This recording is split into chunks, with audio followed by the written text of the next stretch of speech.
meet you. Hi, what's your name? Vicki Smith. And your name? I'm Quilting Poetry.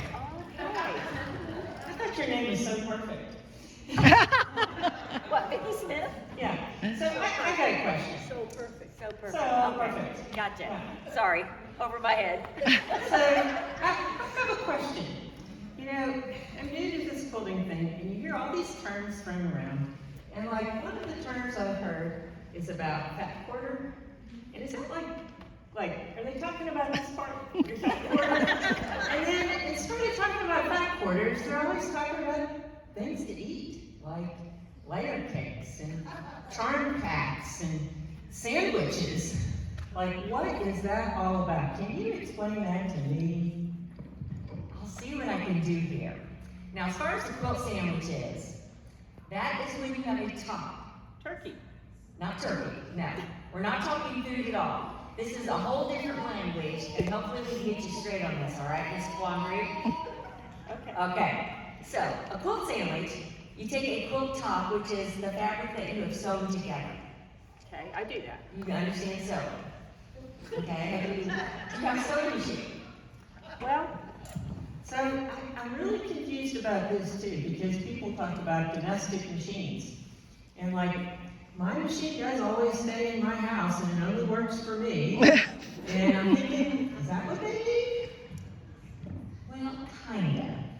That domestic machine is a machine made for people that work or that are at home, and it's a small, very easy to use sewing machine. Okay? Well, mine's a brother, and I do call it my little brother, and his name's Bob. Does that count? It sure does, because a lot of us name our quilting machines, don't we? Okay. But okay, when I sew on that machine, I mean, I took home ec. It was a long time ago. Anybody else ever take home ec? Yep. Like 8th grade? 5/8 inch, right? 5/8 inch seam allowance. That's what you do. It's on the pattern and everything. Then you talk about quilting, and all of a sudden it's different. It doesn't have to be 5/8 inch. Now it's a 1/4 inch. Why is that? That's a good question. Because I also started out as a sewer and became a quilter. And from what I understand, you don't need that much fabric left for 2 reasons. One, it adds bulk in your seams when you're finished to press it, but also it's wasting fabric you don't need to waste. It gives you more fabric to work with down the road. Okay? That's my understanding. Anybody have a better idea why we use a 1/4 inch seam? All right. I got that one right. I always was making up in my mind that, you know, quilters really love their fabric and they don't want to use any more than they have to. So 1/4 inch is better, right? And then, you know, I get really confused about this thing about thread tension. I mean, my thread gets very tense sometimes it even breaks. And I wish I knew how to change that. But, like, do you have an answer for that? How do you change your thread's tension? Well, there is little knobs on the sewing machine. And I know it's a scary thing for us. Those numbered things? Yes, the number things. Most machines do have a number. And it's a matter of taking it a little bit at a time. So if your thread is breaking, you want to reduce that tension. So if it's set, let's say at a 5, which probably isn't going to be most of the time, unless you have an older machine and it doesn't really set well on the numbers. So you want to take that down to maybe 3 or just a little bit at a time till you get to the point where it's not breaking and you have a balanced stitch, and that's a whole nother story.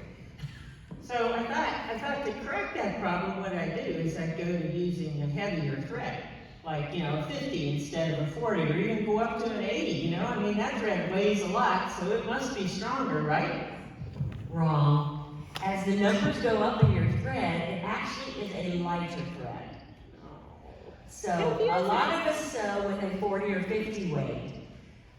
But if you go to an 80 weight, what happens is the thread manufacturers, the thread strands become longer, therefore they are thinner, and they are going to be more likely, they wouldn't break as easily, but they're also really nice if you want a thin thread in your seam that would add less bulk.